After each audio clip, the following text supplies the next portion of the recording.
Olá, muito boa noite para você. Seja bem-vindo a mais um programa Band Entrevista, aqui na tela da Band Amazonas, para Manaus e mais 22 municípios do estado. Eu sou Neto Cavalcante e participa comigo na bancada no programa de hoje o jornalista Eduardo Galvão, que é repórter, jornalista, apresentador do Grupo Bandeirantes de Comunicação, está de segunda a sexta no ar no programa Amazonas Urgente, a partir das 11 horas da manhã. E o nosso convidado do programa de hoje é deputado estadual mais votado das últimas eleições e também aclamado presidente da Assembleia Legislativa do Amazonas, deputado Roberto Cidade, a quem eu desejo uma boa noite e agradeço desde já a sua presença, a sua chegada aqui na Band para participar do Band Entrevista. Eu que agradeço, boa noite Neto, boa noite Eduardo, agradeço por esse espaço aqui na Band, de mostrar o nosso trabalho, da gente poder prestar contas do nosso mandato, nós exercemos na 19ª legislatura e continuar trabalhando nesse próximo mandato, agora na 20ª legislatura, à frente do presidente da Assembleia e tendo a responsabilidade de corresponder a essa grande votação que o Estado do Amazonas me deu a honra, que foi ter tido nas eleições de 2022. Foram mais de 100 mil votos, mais de 105, o senhor vai já dizer exatamente quantos são.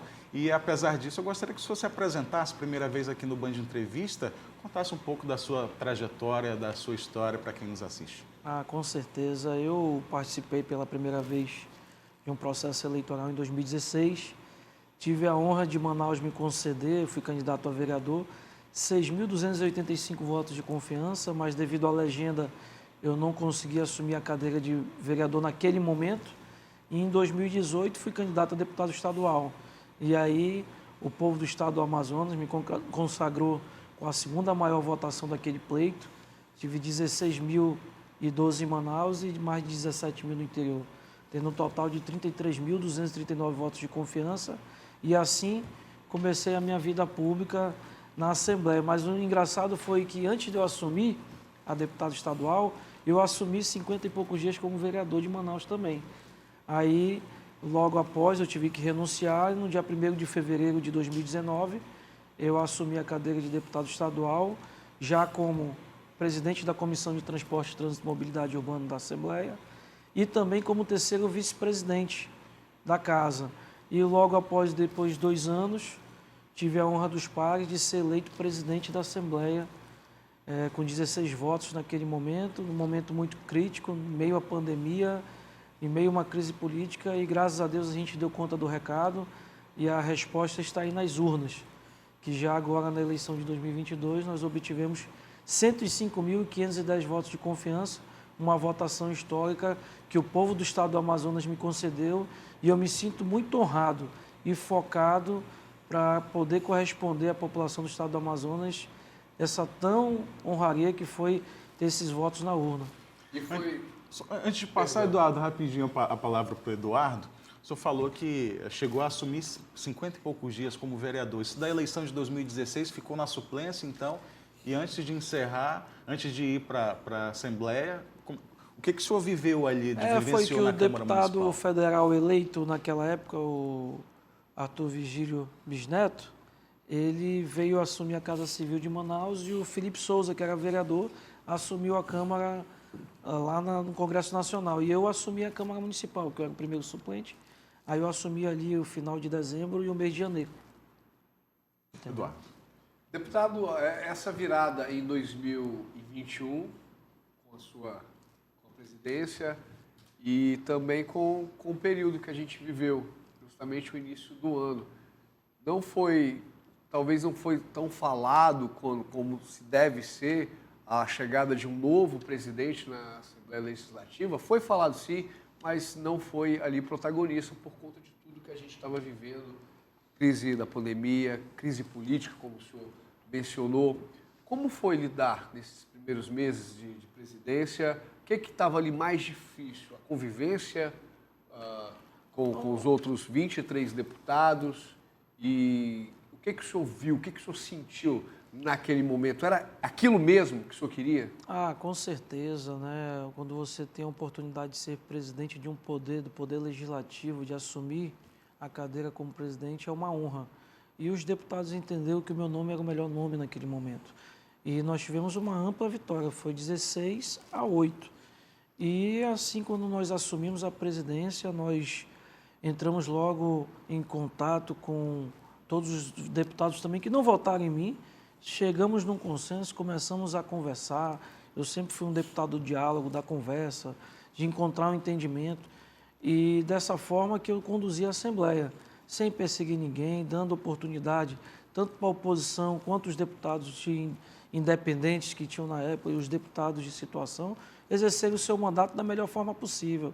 E foi dessa forma que eu continuei trabalhando e buscando trazer projetos positivos para a Assembleia, pautas que trouxessem a população para dentro da Assembleia, para entender que a Assembleia está ali para ser uma caixa de ressonância e dar o seu melhor para que a população do Estado do Amazonas entenda o papel do parlamentar. Foi assim que nós conseguimos aprovar várias matérias que beneficiaram a população do Estado do Amazonas. Quando você está no momento crítico, você tem que trazer ele, que faça ele fazer uma situação boa, vamos dizer assim, nesse sentido. Então, o que eu pude fazer na Assembleia para dar, né, nós temos agenda positiva, eu fiz. E eu fiquei muito feliz, porque os pares entenderam, a gente se uniu ali, tanto os antigos como os deputados novos também. Nós entendemos que nós estávamos vivendo uma situação que nenhuma outra Assembleia viveu, né, que foi uma pandemia, uma crise política, mas graças a Deus eu dei conta do recado e a resposta está aí nas urnas e com certeza a resposta está aí com essa aclamação que os deputados me deram e ser reconduzido mais uma vez para a presidência da Assembleia. O senhor é considerado até por essa articulação um perfil apaziguador. Como é que o senhor vê vamos dizer, esse título para a sua postura? Com certeza. Eu acho que no parlamento são 24 cabeças diferentes, né? No caso da Assembleia.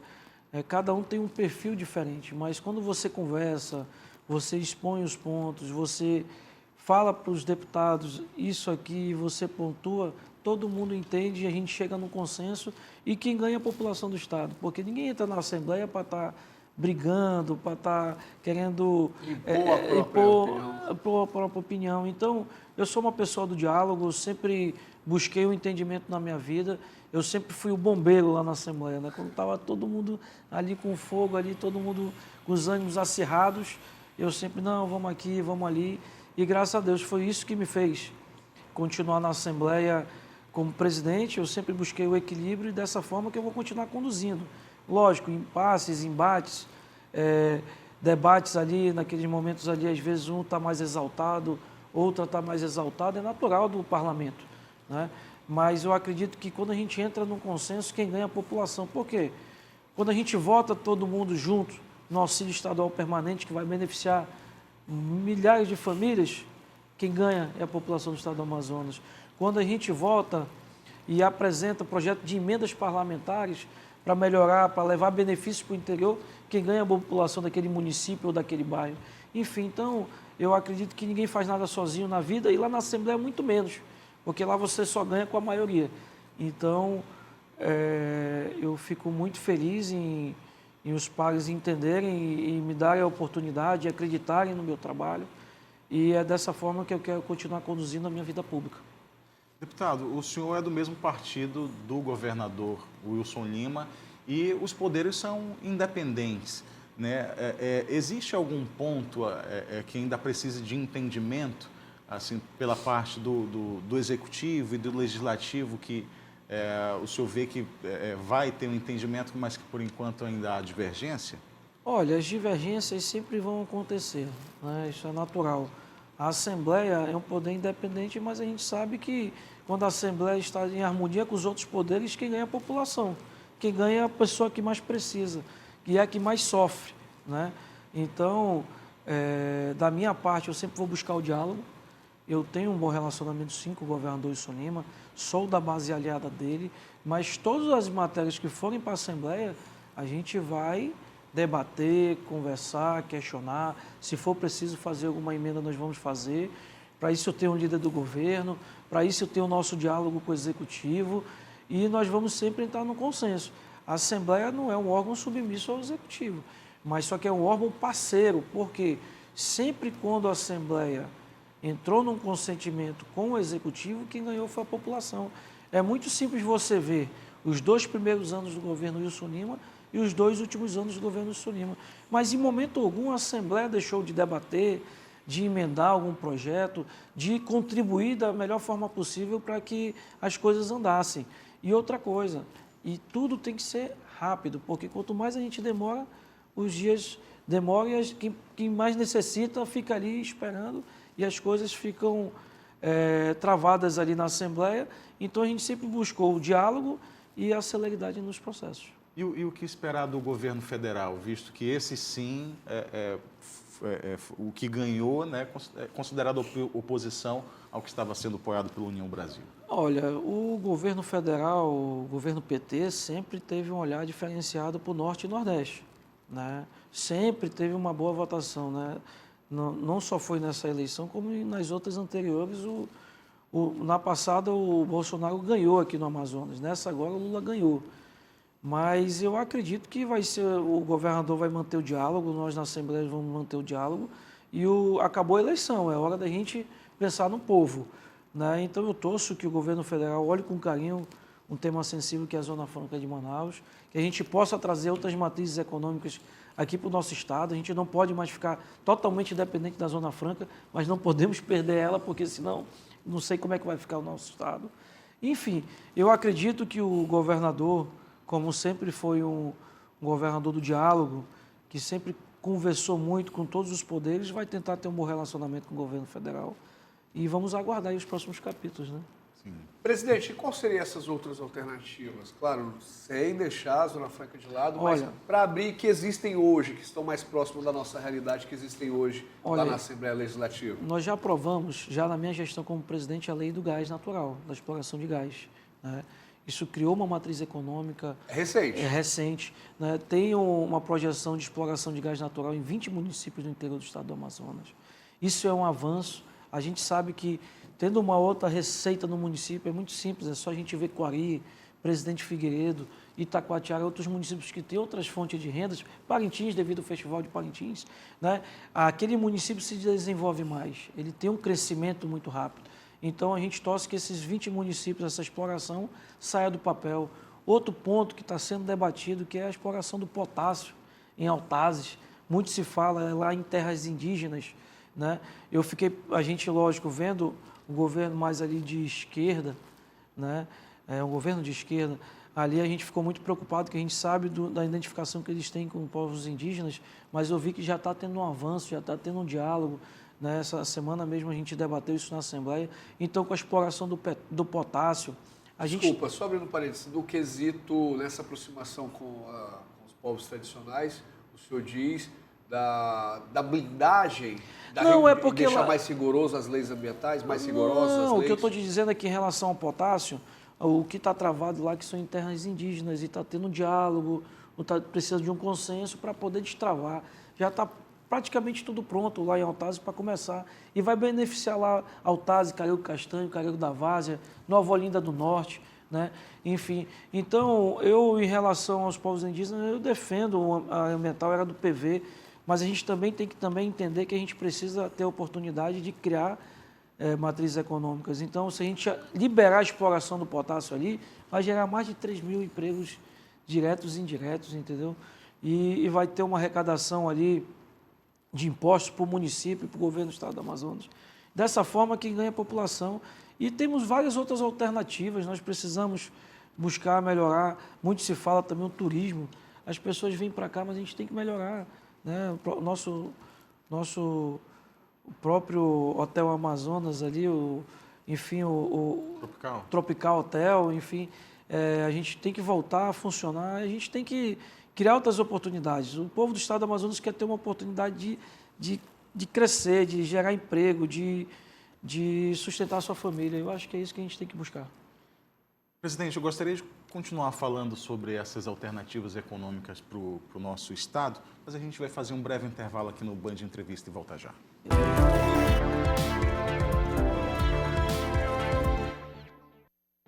De volta com o Band Entrevista aqui na tela da Band Amazonas, recebendo o deputado Roberto Cidade.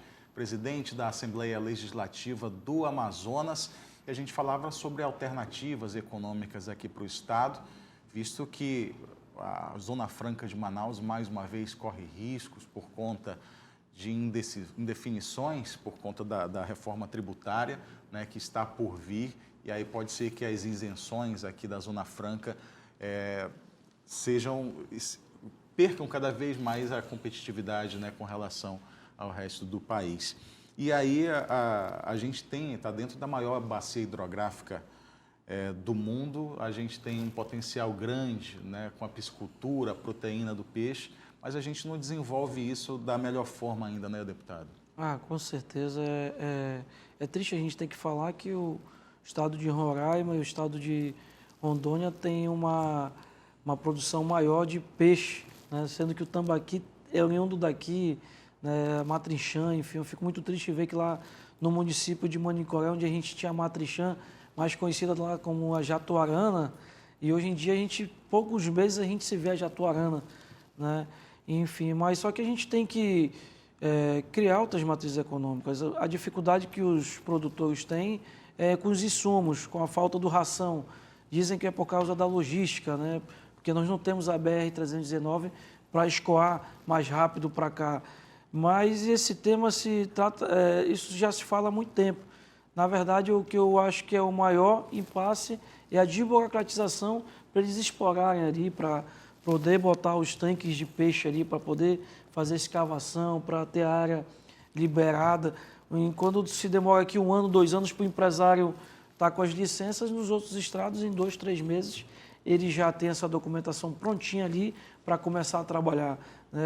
Uma coisa muito simples é quanto tempo você leva para abrir uma empresa aqui no estado do Amazonas ou no Brasil, né? Tem países aí que um dia você abre uma empresa. Então, eu acho que nós temos que desburocratizar e criar mais linhas de créditos para que os empresários possam investir mais e mais e o estado do Amazonas seja um estado superavitário, dê muita oportunidade na piscicultura. Em relação à Zona Franca de Manaus, eu estava até acompanhando que tem 2 PECs tramitando lá no Senado, né? E eu vi até ontem o secretário Alex Deugildo dizer que nenhuma das 2 favorece a Zona Franca de Manaus.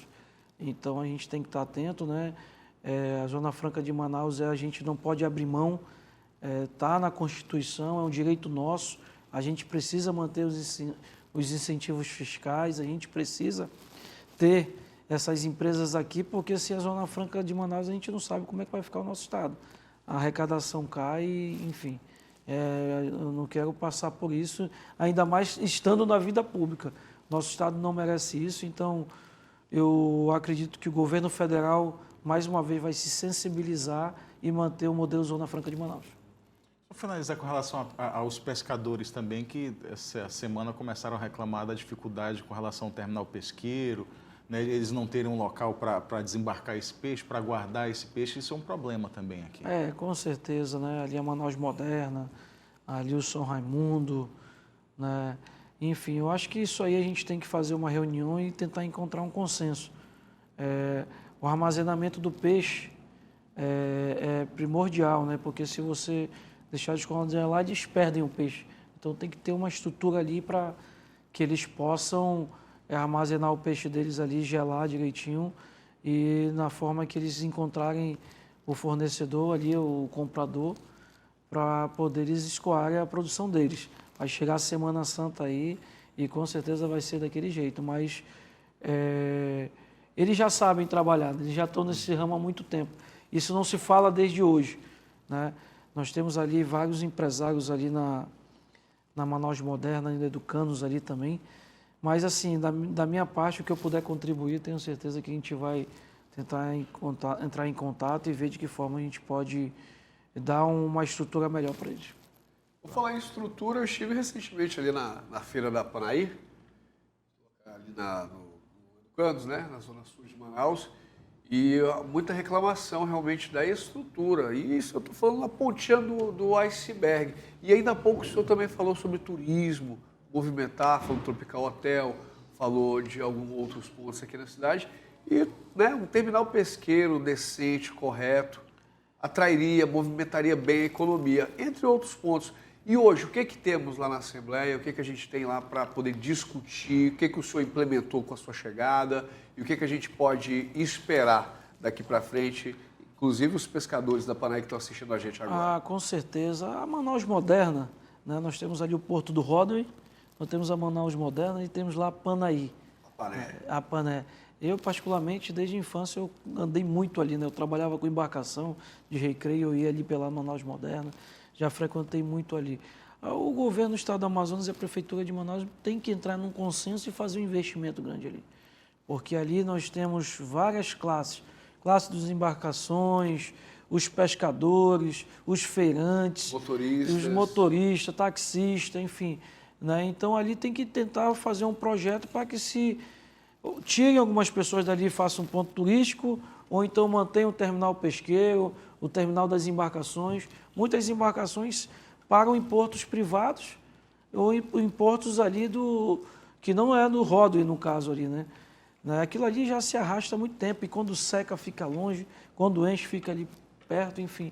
Eu acho que tem que ter um consenso e criar um projeto para a gente tentar melhorar ali, porque é desumano muitas vezes ali o que os trabalhadores ali passam. Em relação à nossa perspectiva, é a melhor possível na Assembleia. Eu chego na Assembleia com uma responsabilidade enorme, mas ainda mais preparado, com vontade de trabalhar, com vontade de executar o meu papel ali como parlamentar e o meu papel também como gestor, né? Nós temos um fórum lá que foi criado na minha gestão, que foi o Fórum das Casas Legislativas, que foi o FECLAN, que teve o primeiro evento e o segundo, que foi um fórum que nós trouxemos todos os vereadores do interior do estado do Amazonas. Nós convidamos eles vieram e nós botamos a estrutura da Assembleia para que eles possam melhorar o seu trabalho no interior do estado do Amazonas. Nós vamos continuar com esse projeto. Nós temos ideias lá em relação a melhorar os trabalhos nas comissões temáticas, né? Nós temos a comissão que sempre é a comissão mais importante, que é a CCJ, que passa todos os projetos, mas também temos a CAI, mas não podemos deixar de esquecer da Comissão de Segurança, da Comissão de Educação, da Comissão de Saúde, né? De Transportes, né? Então, eu acredito que é um momento novo na Assembleia, a gente torce e reza muito para que não tenhamos uma pandemia, né? Nós ficamos ali, assim como todo o Brasil e o mundo, praticamente um ano parado ali, sem poder exercer o nosso papel, sem poder ir na Assembleia trabalhando de forma virtual. Então, a expectativa é a melhor possível, que a gente possa continuar trabalhando e aí, no momento oportuno, a população do estado do Amazonas vai nos julgar, que é no momento das eleições. Deputado, na apresentação comentei do recorde de votos aqui para o estado e da aclamação, né, para chegar a esse segundo mandato na presidência da Assembleia Legislativa. Aqui o senhor reconhece que veio esses ganhos através do seu trabalho? Com certeza. Eu sempre trabalhei muito, né, na minha vida. Quando eu cheguei à frente da presidência da Assembleia, eu tinha que mostrar que eu tinha capacidade para aquilo.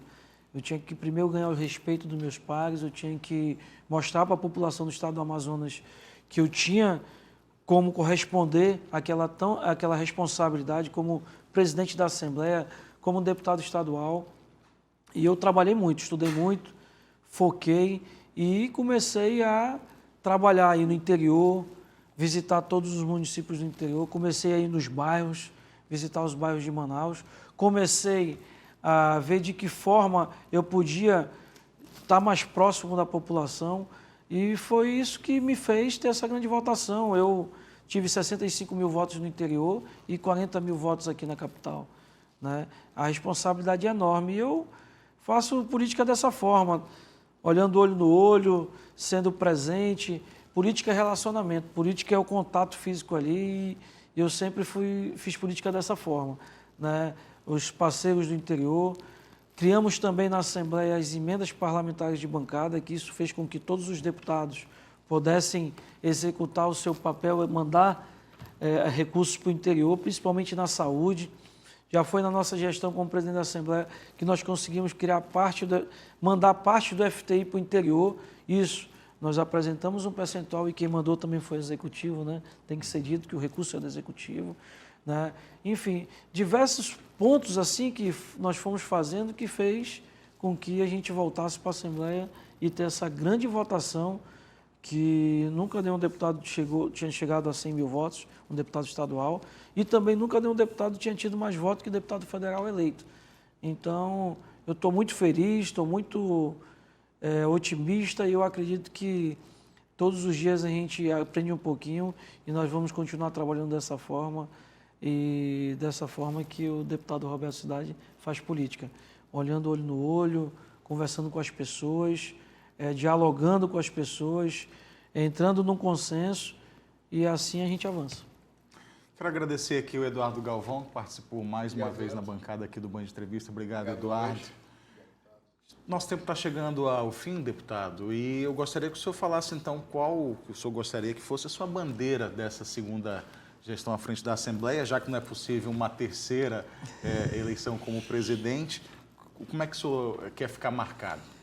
Com certeza. Eu quero ficar marcado por esse presidente assim que compartilha o parlamento, que todos os deputados conseguem exercer o seu trabalho de forma da melhor forma possível. E eu sempre falei, eu vou estar ali por pouco tempo e vai vir outro presidente e ele tem que ser melhor do que eu fui. Então, quando eu cheguei lá, eu entrei com esse pensamento dessa forma de a gente continuar trabalhando, do poder estar unido, do poder fazer com que o trabalho de cada deputado chegue ali realmente para os eleitores deles, né? E eu vou continuar trabalhando dessa forma. E o meu mandato é focado para ajudar as pessoas que mais precisam, é focado para que a gente possa continuar mandando mais recursos para o interior, né, do estado do Amazonas, é focado para que a gente proponha leis que realmente possam melhorar a vida do povo que nos elegeu. E é dessa forma que a gente vai continuar trabalhando.